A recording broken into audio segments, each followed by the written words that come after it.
Bonsoir, M. Beaulac. Bonsoir, Mme Galipo. Alors d'abord, cette décision de la Cour suprême, elle s'applique immédiatement et partout, en fait.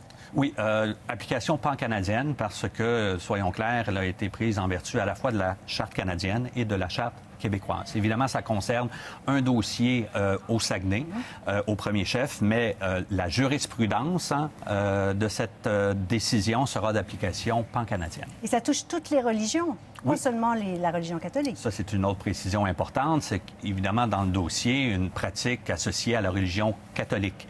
Mais la décision aura un impact sur toute pratique d'un conseil municipal ou d'un organisme public qu'on peut associer à un conseil municipal, peu importe la religion. Alors, on peut penser à des villes à prédominance juive, par exemple, comme à Hampstead, sur l'île de Montréal, qui ne pourraient ainsi s'associer dans leur pratique, dans l'exercice de leur fonction, à une religion, la religion juive, dans mon exemple. Bon, la Cour suprême a décidé de ne pas se prononcer sur les symboles religieux. On pense bien sûr au crucifix à l'Assemblée nationale.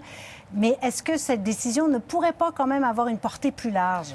Oui, c'est intéressant de le souligner parce qu'elle dit explicitement ne pas vouloir se prononcer sur cet aspect de symbole religieux. Or, dans plusieurs de ses commentaires, le juge Gascon semble souhaiter envoyer un message que le test, ni plus ni moins, en matière de liberté de religion et de neutralité de l'État, va justement s'intéresser sur les réalités associées à la religion. Or, d'essayer de faire passer certaines pratiques essentiellement associées à la religion comme étant des symboles culturels, patrimoniaux ou historiques, ne semblerait pas pouvoir passer le test tel qu'établi dans la décision d'aujourd'hui. Ce qu'on fait, en fait, c'est l'argument qu'on donne quand on parle du crucifix. On l'entend régulièrement et c'est un peu un signe avant-coureur que la Cour ne serait pas prête à recevoir ou à accepter un tel argumentaire. Bon, très rapidement, les signes religieux dans la fonction publique, est-ce qu'il y a une portée là-dessus? Oui, bien, c'est un autre élément peut-être de non-dit dans la décision d'aujourd'hui parce que, évidemment, on se concentre sur les institutions de l'État. On parle de neutralité.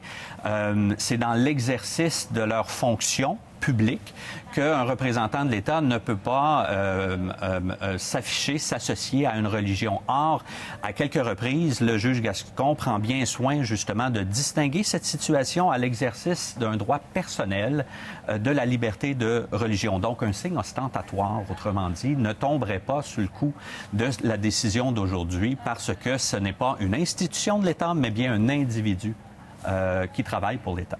C'est très clair. Merci beaucoup, M. Beaulac. Au revoir.